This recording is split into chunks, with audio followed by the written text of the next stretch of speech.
मौला अली जिंदा। मौला अली दुई ছেলে हजरत इमाम हसन রাদিয়াল্লাহু তাআলা আনহু, हजरत इमाम हुसैन রাদিয়াল্লাহু তাআলা আনহু, ওনারা জিন্দা।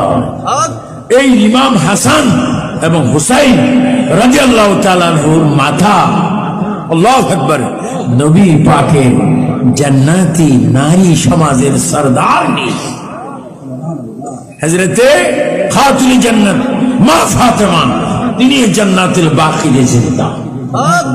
হযরত ইমাম হুসাইন রাদিয়াল্লাহু তাআলা আনহু যখন কারবালা ময়দানে যাচ্ছিলেন, তখন নবীজির রওজা মোবারকে গিয়ে সালাম দিলেন, নানা ও নানা, আমি যাচ্ছি কারবালা ময়দানে, এসেছি আপনার নূরানি চেহারা মোবারক দেখতে, এসেছি আপনার নূরানি চেহারাতে চুমা দিতে, এসেছি আপনার কদম